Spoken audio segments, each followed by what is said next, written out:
साहब और दीदी ने अपने जीवन से, अपने आचरण से हम सभी शिव शिष्यों को ये दिखाया कि अगर कोई शिव का शिष्य होता है तो उसको सबकी परवाह होती है।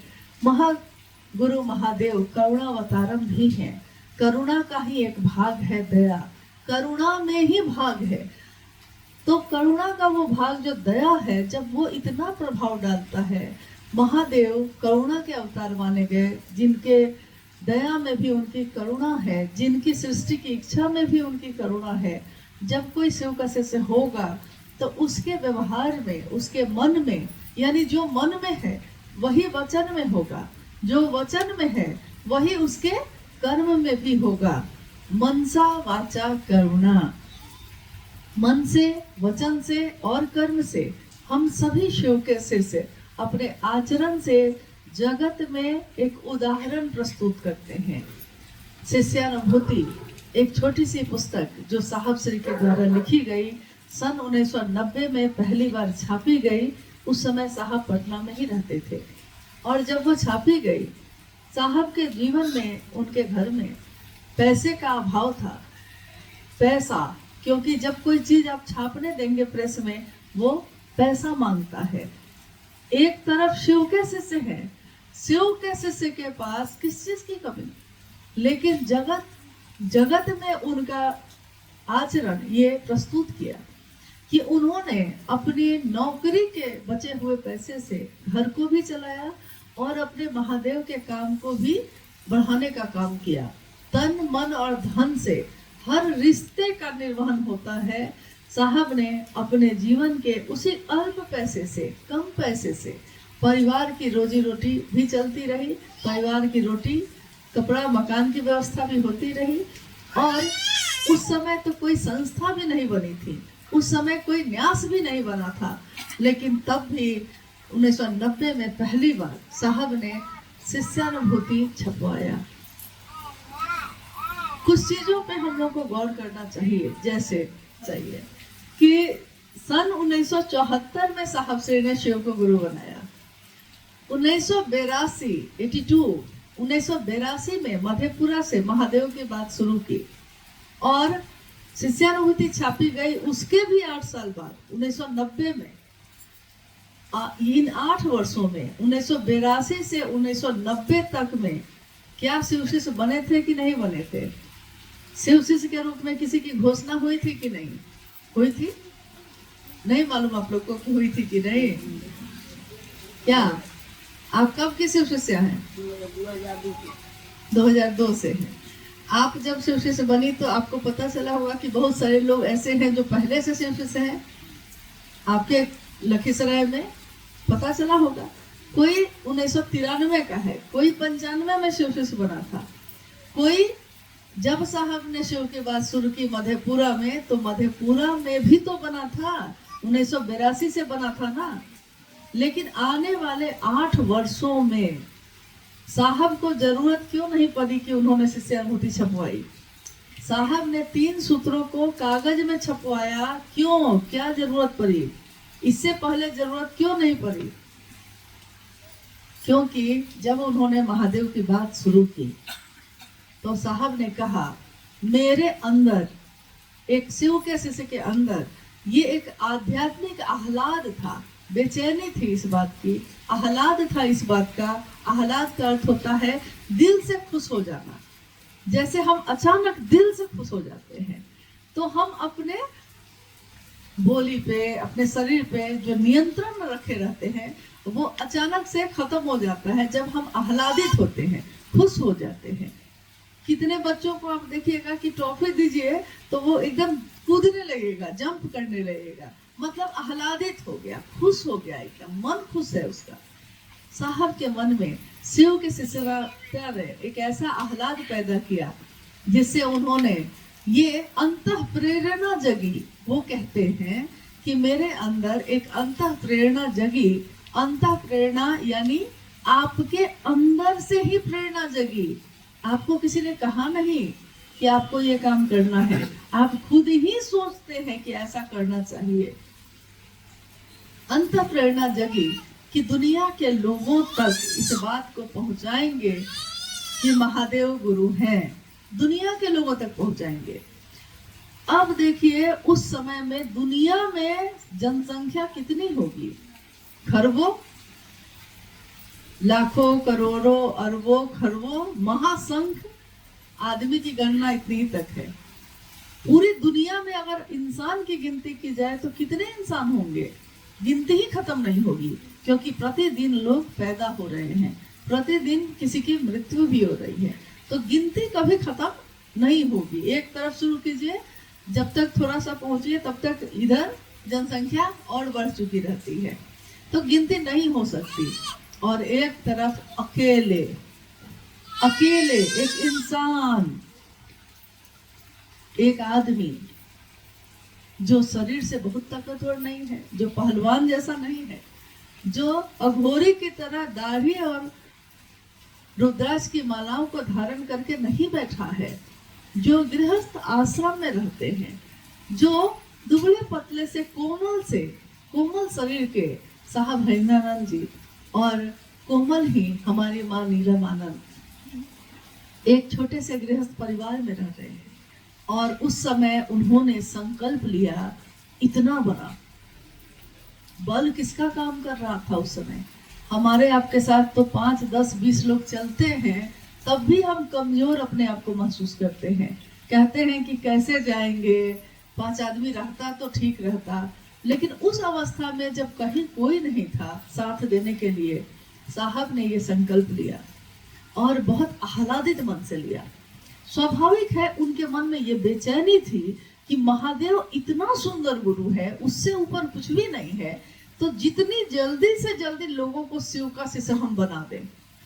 तो उस समय की घटनाओं को जब माँ नीलमानंद जी ने बताया तो उन्होंने कहा कि साहब जब शिव की चर्चा शुरू करते थे, कार्यालय से लौटने के बाद पूरी रात बीत जाती थी और पता ही नहीं चलता था कि महादेव की बात चल ही रही है, सो चल ही रही है। बोलते जब बीच में वो रुकते थे और कहते थे कि नीलम चाय थोड़ा बनवा देती, तो माँ कहती थी कि पहले मुंह धो लीजिए क्योंकि सुबह हो गई है। कब रात बीत गई? ये कब होता है? जब हम किसी के प्रेम में पड़ जाते हैं। कब रात बीत गई?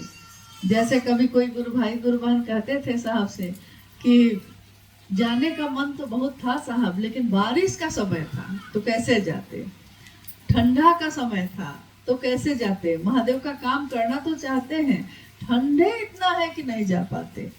कोई कहता कि गर्मी है, जेठ की दोपहरी है, कैसे जाएं। किसी के लिए पूस की रात, किसी के लिए जेठ की दोपहरी और किसी के लिए बारिश का मौसम।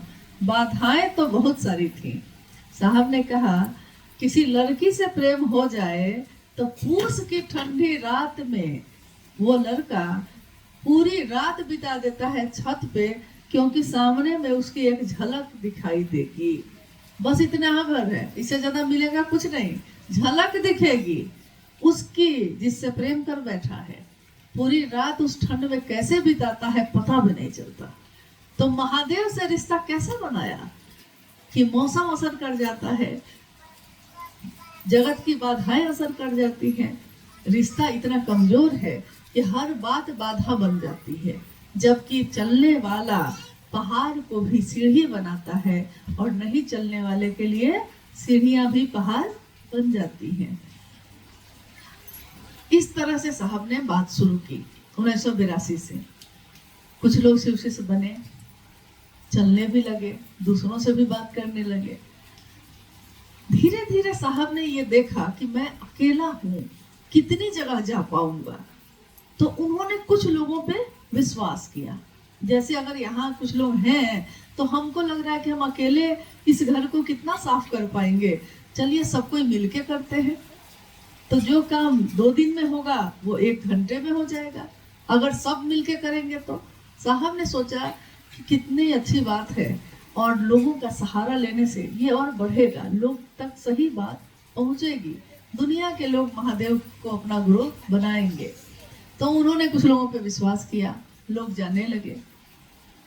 अब साहब ने देखा कि जो साहब की बात को लेके जाता था क्षेत्र में, वो कुछ ना कुछ अपनी तरफ से उसमें कुछ बढ़ा देता था। या कुछ घटा देता था, अपने अनुसार उसमें परिवर्तन करने लगा। ये मानव का मन होता है, ये इंसान का स्वभाव होता है कि उसका कर्ता मन, उसका मन ये समझता है कि ये तो साहब की बात है, इसमें हम क्या किए, तो वो कुछ और भी बता रहा है। साहब ने कहा 3 सूत्र बताना, तो कुछ लोगों ने 4 सूत्र बताना शुरू किए, किसी ने 2 सूत्र बताया, तीसरा अपने अनुसार जोड़ दिया। तो उन्होंने कहा कि क्योंकि मैं शरीर से नहीं जा सकता हर जगह, लेकिन अगर मैं इसको छपवा दूं, अपनी बातों को छपवा दूं कि ये बात किसकी है, तो साहब हरिदानंद जी की, तब उसमें तो कुछ नहीं घटा पाएंगे न कुछ बढ़ा पाएंगे। तो पहली बार 1990 में उन्होंने शिष्यानुभूति, जिसमें 3 सूत्रों का भी जिक्र था कि शिव का शिष्य बनने के बाद आप 3 सूत्र करिए, छपवाया। और जब वो छापा गया तो क्योंकि बहुत बढ़िया क्वालिटी छापने में ज्यादा पैसे लग रहे थे और पैसा था कम, 20-21 तारीख होते होते घर में पैसे खत्म हो जाते थे। तो माँ कहती साहब से आके कि घी खत्म हो गया पूजा के लिए, और साहब कहते कि क्या महादेव आपके घी के दिए से ही प्रसन्न होंगे, अगरबत्ती जलाने से प्रसन्न नहीं होंगे? तो माँ कहती हाँ, कहे नहीं। तो वो फिर अगरबत्ती भी तो खत्म होगा, तो अब अगरबत्ती भी खत्म हो गई। और साहब कह रहे हैं क्या महादेव आपके मन से किए हुए प्रणाम से खुश नहीं होंगे? हाँ होंगे। और मन से ही प्रणाम कर लिया, ताली बजा के ही हरा बोला हम लोग गा लेते हैं। क्या महादेव माइक लगाने से खुश होते हैं? नहीं, महादेव तो मेरे मन से जो गूंज उठती है, पुकार उठती है, उससे ही आनंदित हो जाते हैं, उसी से जुड़ाव हो जाता है। तो साहब ने इस तरह की अवस्था में भी अपने जीवन के पैसे को बचा बचा कर महादेव की शिष्यता बढ़े, इसके लिए ये काम किया।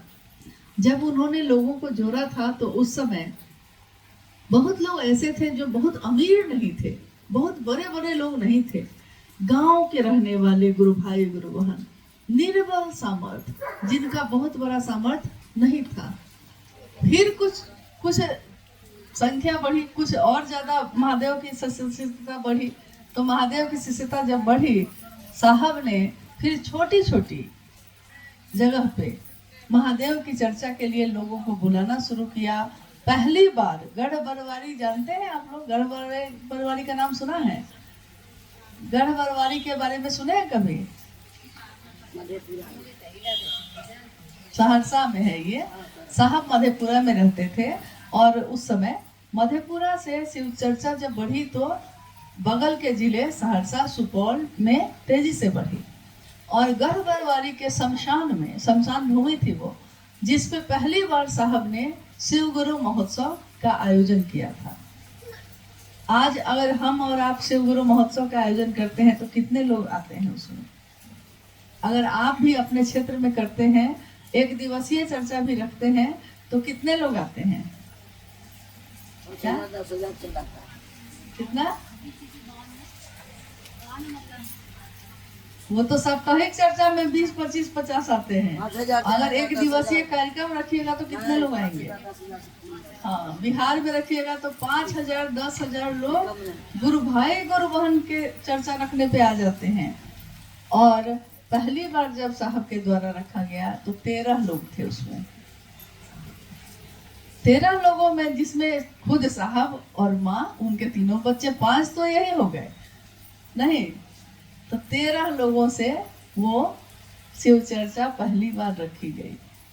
उस दिन साहब ने कहा, हम जब कहते हैं क्या साहब का शरीर उतने दिन आगे जा चुका था? नहीं, उस दिन उन्होंने कहा कि आज जो 13 लोग हैं, एक दिन 13 करोड़ होंगे। तो जो गुरु भाई गुरु बहन थे वो लोग अचंभित होकर देखने लगे कि 13 आदमी भी बड़ी मुश्किल से हम लोग जुटे हैं, और 13 करोड़ होंगे, ये कब होगा? ये कैसे हो सकता है? असंभव।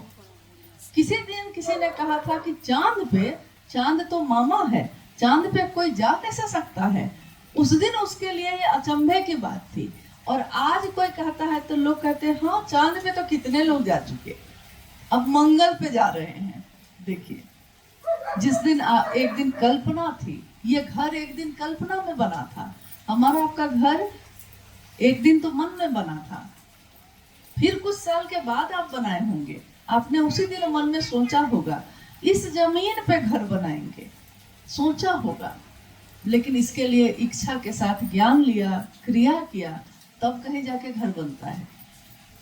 साहब और दीदी के जीवन में उसके बाद काफी तेजी से परिवर्तन आते गए, और एक तरफ गृहस्थ आश्रम और एक तरफ महादेव का आश्रम, दोनों चलता रहा।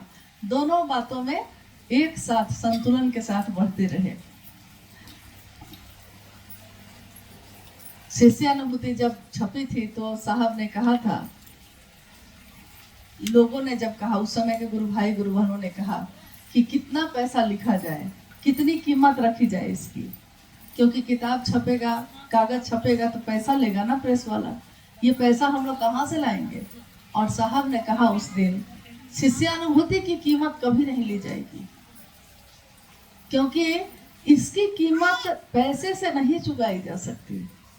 और उन्होंने शिव के शिष्य साहब हरिंदरानंद जी ने उसमें लिखवाया, मूल्य आपका शिव शिष्य होना, आपका शिव शिष्य होना ही इस शिष्यानुभूति का मूल्य है। जिसने लिया है उसको चुकाना है। चुकाने के लिए क्या करेंगे? महादेव गुरु हैं, दीक्षा दिए हैं, तो हमारे मन में महादेव का प्रवेश हुआ है। अब महादेव को से दीक्षा लिए हैं। दीक्षा मतलब क्या हुआ? क्या महादेव आके कान में मंत्र दिए हैं? ये विचार हमारे मन में प्रवेश करता है। ये विचार, ये सोच हमारे मन में आती है कि महादेव मेरे गुरु हैं, मैं उनका शिष्य हूँ।